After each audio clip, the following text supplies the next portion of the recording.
Hello everyone. Topic of this lecture is an introduction to solar system, अर्थात सौरमंडल का परिचय। तो इसमें हम सौरमंडल व इसके सदस्यों के बारे में जानेंगे। सबसे पहले हम जानेंगे सोलर सिस्टम क्या है। The solar system consist of sun and all the heavenly bodies revolving around it, और the sun along with its 8 planets and their satellites, dwarf planets, asteroids, comets and meteoroids comprises the solar system। अर्थात हम कह सकते हैं कि सौरमंडल का अभिप्राय सूर्य तथा इसके परिवार से है, जिसमें कि सूर्य और इसके चारों ओर परिक्रमा करने वाले खगोलीय पिंड शामिल है।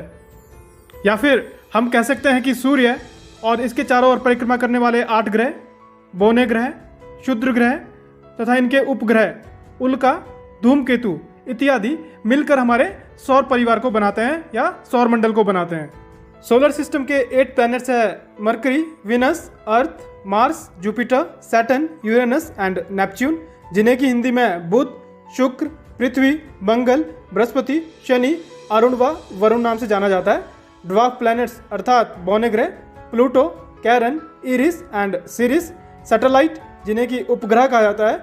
हमारे सौरमंडल में 200 से अधिक उपग्रह पाए जाते हैं, और जिस प्रकार हमारे प्लैनेट्स सूर्य के चारों ओर परिक्रमा करते हैं, उसी प्रकार ये उपग्रह हमारे प्लैनेट्स के चारों ओर परिक्रमा करते हैं। बात करें कुछ इंपॉर्टेंट सैटेलाइट्स की, तो अर्थ की जो सैटेलाइट है वो है मून, मार्स की Phobos and Deimos, Jupiter Europa and Ganymede, Saturn की टाइटन, यूरेनस की एरियल, नेपच्यून की ट्राइटन। इनके अलावा हमारे सौरमंडल में एस्टेरॉयड्स अर्थात क्षुद्र ग्रह भी पाए जाते हैं, और इन क्षुद्र ग्रह की पूरी बेल्ट मंगल तथा बृहस्पति ग्रह की कक्षाओं के बीच में स्थित है। मेटेरॉइड्स लोहे तथा पत्थरों के पिंड है, और कॉमेट्स जिन्हें कि धूमकेतु कहा जाता है, यह धूल और गैस के पिंड है। अब हम सौरमंडल के सभी सदस्यों के बारे में विस्तार में जानेंगे।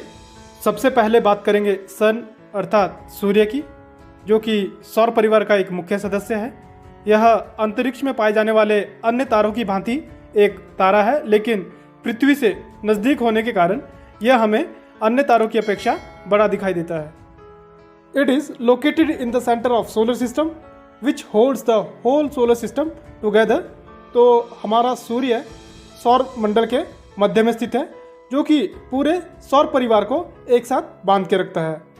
It accounts for the 99.8% of the total mass of the solar system, जिसका अर्थ है कि हमारे सौर मंडल में पाए जाने वाले कुल पदार्थ की मात्रा में से 99.8% पदार्थ की मात्रा से सूर्य तथा बाकी 0.2% पदार्थ की मात्रा से अन्य सदस्य जैसे कि ग्रह, उपग्रह, बौने ग्रह इत्यादि बने हैं। It is made up of extremely hot gases, particularly 70% hydrogen, 28% helium and 2% of metal such as iron. हमारे सूर्य में सबसे अधिक मात्रा हाइड्रोजन गैस की है, जो कि लगभग 70% के करीब है। उसके बाद हीलियम 28% और 2% में आपके अन्य धातुएं जैसे कि लोहा इत्यादि शामिल है। अगर बात करें एज की, तो हमारे सूर्य को 5 बिलियन ईयर्स अर्थात 500 करोड़ वर्ष हो चुके हैं। हमारा सूर्य आज से लगभग 500 करोड़ साल पहले बना था, और एक्सपेक्टेड लाइफ अर्थात कुल संभावित जीवन जो सूर्य का है वो है लगभग 10 बिलियन ईयर्स अर्थात 1000 करोड़ वर्ष। तो हम यहाँ से अंदाज़ा लगा सकते हैं कि हमारे सूर्य की आधी उम्र गुजर चुकी है। Next is size of the sun. सूर्य सौरमंडल का अध्यक्ष तथा सबसे बड़ा सदस्य है, और यदि बात करें इसके डायमीटर अर्थात व्यास की, जो कि 13,92,000 किलोमीटर है, और यदि हम इसे अर्थ के डायमीटर से कंपेयर करें तो अर्थ का डायमीटर है 12,756 किलोमीटर। तो आप यहाँ पे देख सकते हैं कि सन का डायमीटर अर्थ के डायमीटर से 109 गुना अधिक है। और अगर बात करें वॉल्यूम अर्थात आयतन की, तो पृथ्वी की तुलना में सूर्य का आयतन 13 लाख गुना है। तो यहाँ से हम सूर्य के आकार का अंदाज़ा लगा सकते हैं। नीचे डायग्राम में आपको एक सर्कल और उसके बीच में एक स्ट्रेट लाइन दिखाई गई है, जो कि पॉइंट ए और पॉइंट बी को मिलाती है। और ये स्ट्रेट लाइन जो कि किसी सर्कल को 2 बराबर भागों में विभाजित करती है, वो उस सर्कल की डायमीटर कहलाती है। तो आप यहाँ से अंदाज़ा लगा सकते हैं कि यदि हमारे अर्थ का डायमीटर 12,756 किलोमीटर है, तो सन का जो डायमीटर है ये 13,92,000 किलोमीटर है। तो इस प्रकार डायमीटर वाइज या फिर वॉल्यूम वाइज जो सूर्य का आकार है वो धरती से कई गुना अधिक है। As far as distance between Sun and Earth is concerned, Sun is about 150 million km away from the Earth. Since the speed of light is about 3 lakh km per second, it takes the light slightly over 8 minutes to get from Sun to Earth. अर्थात सूर्य हमारी पृथ्वी से 150 million kilometre दूर है और 1 million आपका 10 लाख के बराबर रहता है, तो 150 मिलियन हुआ आपका 15 करोड़ किलोमीटर। तो हम कह सकते हैं कि सूर्य और धरती के बीच की जो दूरी है वो 15 करोड़ किलोमीटर है। अर्थात हम कह सकते हैं कि सूर्य पृथ्वी से 15 करोड़ किलोमीटर दूर है। और यदि हम बात करें स्पीड ऑफ लाइट की, तो प्रकाश की गति 3 × 10⁸ मीटर पर सेकंड है। अर्थात हम कह सकते हैं कि प्रकाश 3 लाख किलोमीटर पर सेकंड की स्पीड से चलता है और ये 15 करोड़ का जो डिस्टेंस है सन और अर्थ के बीच का, उसे ट्रैवल करने में उसे लगभग 8 मिनट लगते हैं। अर्थात सूर्य का प्रकाश 8 मिनट लेता है धरती तक पहुंचने के लिए। नीचे बॉक्स में 2 टर्म दी गई है। फर्स्ट है astronomical unit and second is light year. Astronomical unit is a mean distance between sun and earth which is about 150 million kilometre. तो सन एंड अर्थ के जो बीच की दूरी है उसे एस्ट्रोनॉमिकल यूनिट कहा जाता है और ये दूरी 150 मिलियन किलोमीटर अर्थात 15 करोड़ किलोमीटर की है। और अगर बात करें लाइट ईयर की, तो light year is distance that light travel in 1 year which is used to measure distance between the celestial bodies. Light year जिसे कि हिंदी में प्रकाश वर्ष कहते हैं, तो कोई भी प्रकाश या फिर लाइट एक साल में जितनी दूरी तय करती है वो लाइट ईयर कहलाती है। और इस लाइट ईयर का इस्तेमाल खगोलीय पिंडों के बीच की दूरी नापने के लिए किया जाता है। तो जैसा कि हमने पहले डिस्कस किया, speed of light is 3 × 10⁸ metre per second. 3 × 10⁸ का मतलब है 3 के बाद 8 जीरो, जो कि इसे बनाएगा 30 करोड़ मीटर पर सेकंड। और यदि हम इसे किलोमीटर में बदलें तो हम इसे 1000 से डिवाइड करेंगे, क्योंकि 1 किलोमीटर में 1000 मीटर रहते हैं। तो 1000 से डिवाइड करने के बाद जो इसकी वैल्यू आएगी वो आएगी 3 लाख किलोमीटर पर सेकंड।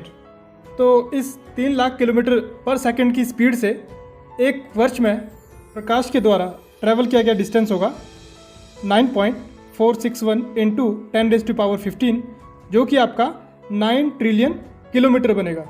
और 1 ट्रिलियन होता है आपका 1 लाख करोड़। तो इस प्रकार प्रकाश के द्वारा पूरे एक वर्ष में लगभग 9 लाख करोड़ किलोमीटर की दूरी तय की जाती है। Surface temperature of the sun is about 6000 degree Celsius and core temperature is about 15 million degree Celsius. This high temperature in the core is generated by nuclear fusion reaction in which 2 hydrogen nuclei protons combine with 2 neutrons to form helium nucleus and release of energy. तो सूर्य की सतह पर तापमान लगभग 6000 degree Celsius के करीब पाया जाता है। और यदि बात करें कोर की, तो ये तापमान 15 मिलियन डिग्री सेल्सियस, जो कि 1.5 करोड़ डिग्री सेल्सियस के करीब बनता है। कोर में इतना अधिक तापमान न्यूक्लियर फ्यूजन रिएक्शन की वजह से रहता है। तो जैसा हमने पहले डिस्कस किया था कि हमारे सन पे सबसे अधिक मात्रा में जो गैस पाई जाती है वो है हाइड्रोजन। और इस न्यूक्लियर फ्यूजन रिएक्शन में 2 हाइड्रोजन न्यूक्ली प्रोटॉन कंबाइन करते हैं 2 हाइड्रोजन न्यूक्ली न्यूट्रॉन के साथ, जो कि हीलियम और ऊर्जा को बनाते हैं। और इस प्रकार हाइड्रोजन गैस लगातार हीलियम में बदलती रहती है और सूर्य की सतह से ऊर्जा व ऊष्मा का विकिरण होता है। यदि बात की जाए रेवोल्यूशन एंड रोटेशन की, रेवोल्यूशन जिसे कि परिक्रमण कहते हैं, जिस प्रकार हमारे प्लैनेट्स सूर्य के चारों ओर परिक्रमा करते हैं, उसी प्रकार हमारा सूर्य भी इसकी मिल्की वे गैलेक्सी अर्थात आकाशगंगा के चारों ओर परिक्रमा करता है। और इस परिक्रमा को करने के लिए उसे 250 मिलियन ईयर्स अर्थात 25 करोड़ वर्ष लगते हैं, जिसे कि ब्रह्मांड वर्ष भी कहते हैं। यदि बात की जाए गैलेक्सीज की अर्थात तारापुंज, तो हमारे ब्रह्मांड में करोड़ों की संख्या में गैलेक्सीज पाई जाती है और प्रत्येक गैलेक्सी में अरबों की संख्या में तारे पाए जाते हैं। और इन तारों का अपना अपना परिवार है, जिसे कि सौरमंडल या फिर सौर परिवार कहते हैं। और हमारा सौरमंडल जिस गैलेक्सी में पाया जाता है उसे मिल्की वे गैलेक्सी कहते हैं अर्थात आकाशगंगा। और इसमें हमारे सौरमंडल की तरह अरबों की संख्या में सौरमंडल पाए जाते हैं। और इस प्रकार इन सभी नक्षत्रों से हमारा ब्रह्मांड बनता है। मिल्की वे गैलेक्सी के केंद्र के चारों ओर परिक्रमा करने के साथ साथ सूर्य अपने अक्ष पर भी रोटेशन अर्थात घूर्णन करता है और भूमध्य रेखा तथा ध्रुवों के पास इसका रोटेशन करने का जो पीरियड है वो अलग अलग है। जैसे कि इक्वेटर अर्थात भूमध्य रेखा के पास इसे घूर्णन करने में लगभग 25 दिन का समय लगता है और वहीं ध्रुवों के पास इसे घूर्णन करने के लिए लगभग 36 दिनों का समय लगता है। इस डायग्राम में आपको रेवोल्यूशन अर्थात परिक्रमण और रोटेशन अर्थात घूर्णन के बारे में बताया गया है। मान लीजिए हमारे पास कोई दो ऑब्जेक्ट है, object A and object B. Object A आपका सेंटर में है और ऑब्जेक्ट बी इस ऑब्जेक्ट ए के चारों ओर परिक्रमा करता है। यहाँ पे एरो की सहायता से आप देख सकते हैं ईस्ट, ई का मतलब है ईस्ट, डब्ल्यू का मतलब है वेस्ट। तो ये ऑब्जेक्ट बी ईस्ट से वेस्ट की ओर, आप एरो को देखिए, ऑब्जेक्ट ए के चारों ओर चक्कर लगाता है। तो इस प्रोसेस को रेवोल्यूशन अर्थात परिक्रमण कहते हैं।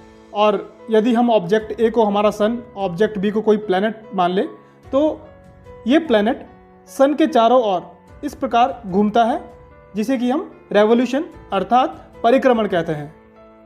अब बात करते हैं रोटेशन अर्थात घूर्णन की। तो आप ऑब्जेक्ट बी को देखिए और इसके सेंटर में वाइट कलर के एरोज दिखाए गए हैं जो कि बता रहे हैं कि ये ऑब्जेक्ट बी अपने अक्ष पर भी घूम रहा है, जो कि वेस्ट से ईस्ट डायरेक्शन की ओर घूम रहा है। तो इस अपने ही अक्ष पर घूमने की जो प्रक्रिया है उसे हम क्या कहते हैं, रोटेशन अर्थात घूर्णन। जिस प्रकार हमारी धरती भी अपने अक्ष पर घूमती है तो उसे हम घूर्णन कहते हैं। यदि बात की जाए सन सरफेस की, तो सूर्य का चमकने वाला भाग फोटोस्फीयर कहलाता है और इस स्फीयर के ऊपर रेड कलर का एक और स्फीयर है जिसे कि क्रोमोस्फीयर कहते हैं। और इस क्रोमोस्फीयर के बाद आपका एक और लेयर कोरोना के नाम से जानी जाती है, जो कि आप सिर्फ तभी देख पाओगे जब पूर्ण सूर्य ग्रहण लगा हो। और इन सभी के अलावा सूर्य की सतह पर sunspots, solar winds and solar flares जैसे फिनोमिनाज भी पाए जाते हैं। सनस्पॉट्स सूर्य की सतह पर पाए जाने वाले धब्बे होते हैं जिनका तापमान उसके आसपास पाए जाने वाले क्षेत्र की अपेक्षा कम रहता है। और जैसा कि हमने पहले डिस्कस किया था, सूर्य की सतह का तापमान 6000 डिग्री सेल्सियस के आसपास रहता है। तो इन सनस्पॉट्स का तापमान उस तापमान से 1500 से 2000 डिग्री कम रहता है। अर्थात हम कह सकते हैं कि सनस्पॉट्स का तापमान 3800 से 4500 डिग्री सेल्सियस तक रहता है। तो तापमान कम होने की वजह से यह डार्क कलर के दिखाई देते हैं, इसलिए इन्हें सनस्पॉट्स कहा जाता है। और यदि बात की जाए इनके संख्या की, तो इनकी संख्या 11 साल के चक्रण में घटती व बढ़ती रहती है। हम कह सकते हैं कि यह 5.5 साल तक बढ़ते रहेंगे और उसके बाद 5.5 साल तक ये घटते रहेंगे। तो इस प्रकार से इनकी संख्या का घटना तथा बढ़ना जो साइकिल है वो पूरा 11 वर्षों का रहता है। इनके अलावा सूर्य सभी दिशाओं में प्रोटॉन के रूप में अपने तत्वों को लगातार बिखेरता रहता है, उत्सर्जित करता रहता है। तो इन तत्वों का बिखरना या फिर उत्सर्जित जो होना उसे हम सोलर विंड्स कहते हैं। और कभी कभी अचानक से अत्यधिक मात्रा में इन तत्वों का उत्सर्जन होना सोलर फ्लेयर्स कहलाती है। तो इस लेक्चर में हमने सोलर सिस्टम और सोलर सिस्टम के एक मुख्य सदस्य सन के बारे में विस्तार में जाना और बाकी सदस्यों के बारे में हम नेक्स्ट लेक्चर में डिस्कस करेंगे।